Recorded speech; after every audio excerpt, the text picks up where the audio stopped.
آج کی سماعت کے بعد سے؟ پیچھے کر آج جائیں کی جی سماعت سے تو مجھے یہ سمجھ آ رہی تھی کہ ہماری جو سائفر ٹرائل ہے وہ تو روک بھی نہیں چاہیے، کیونکہ اس وقت تو جو جج صاحب بھی تھے وہ بڑے فنڈامنٹل سوالات کر رہے تھے کانسٹیٹیوشنلی.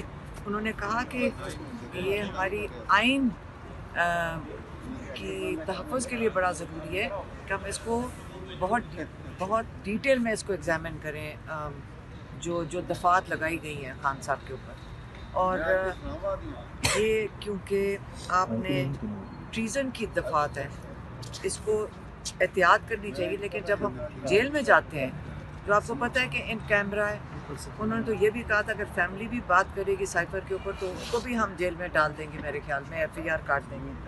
تو یہ جلدی بھی ہے، ان کو 8-8 10-10 وٹنسز کو جلدی لا کے ان کو فارغ کر رہے ہیں. کس چیز کے لیے جلدی ہے؟ ان کو انہوں نے کنوکٹ کرنا ہے. اس کے اندر بدنیتی نظر آ رہی ہے، بالکل بدنیتی نظر آ رہی ہے. آج ہائی کورٹ میں ہمیں یہ تسلی ہوتی ہے کہ وہ بڑے احتیاط اور محتاط کر کے چل رہے ہیں. وہ یہ دفعات کو بھی ایگزامن کر رہے ہیں. اور جو آج پروسیکیوشن جس طرح بات کر رہی تھی، اسی سے سمجھ آ رہی تھی کہ میرے خیال میں ان کو بھی نہیں سمجھ آ رہی کہ وہ کر کیا رہے ہیں. اٹارنی جنرل کو بھی نہیں سمجھ آ رہی تھی. اور یہ نہیں کہ میں ان کی کوئی برائی یا ان کو انڈرمائن نہیں کر رہی ہوں، لیکن یہ اتنی ٹیکنیکل چیز ہے. یہ سمجھ آئیے کہ صرف ہمیں نہیں سمجھنا، جو لائرز ہیں، اٹارنی جنرل ہیں، پروسیکیوشن ہے، سب کو بیٹھ کے اس کو محتاط ہو کر اس کو استعمال کرنا چاہیے. ایک ایکس پرائم منسٹر، ایک ایکس فارن منسٹر جن کے اوپر یہ چارجز لگائے گئے ہیں، یہ ان کو محتاط ہونا چاہیے. یہ اس میں بدنیتی نہیں نظر آنی چاہیے کہ جلدی 4 دن میں 10 وٹنسز دن کے لگا کر اور ان کو جلدی سے کنوکٹ کر دیں. کیا سزائے موت دینی ہے انہوں نے؟ کیا ان کو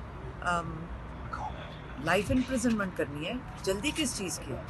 اگر نیت بدنیتی نظر آئے گی تو یہ جیسے میں نے آپ کو پہلے کہا، ہم پہلے ہی اس پہ پروسیڈ کر رہے ہیں ملک کے باہر، اسی لیے کیونکہ یہاں پہ بدنیتی نظر آ رہی ہے ہمیں لوور کورٹس میں. لیکن پھر جب ہم ہائی کورٹ آتے ہیں تو ہمیں تھوڑا سا حوصلہ ہوتا ہے کہ یہاں ججز بیٹھے ہیں کہ جو اس کے اوپر نظر ثانی کریں گے، اس کو دیکھیں گے. اس کے اندر اس قسم کی اندھیر نگری نہیں ہے جو ہمیں جیل میں اور ٹرائل کورٹ میں نظر آتی ہے. اچھا، جیسے آپ نے بات کی کہ ہائی کورٹ میں ججز بیٹھے ہوئے ہیں، آپ کو لوور کورٹ کا پیش کرتے ہیں، ہائی کورٹ میں آتے ہیں. کل جس طرح دیکھا کہ سپریم کورٹ کے احکامات کے باوجود شاہ محمود قریشی صاحب کو جس طریقے سے اریسٹ کیا گیا، آپ کو لگتا ہے کہ اس طرح کی کوئی ریلیف آپ کو ملے گی تو اس سانحے کے بعد؟ مجھے پتہ ہے افسوس کیا ہو رہا ہے. افسوس یہ ہو رہا ہے کہ کل میں اور آپ جب جائیں گے کورٹس میں، ہمیں کون انصاف دے گا جب یہ تو ججز کی بات نہیں سن رہے.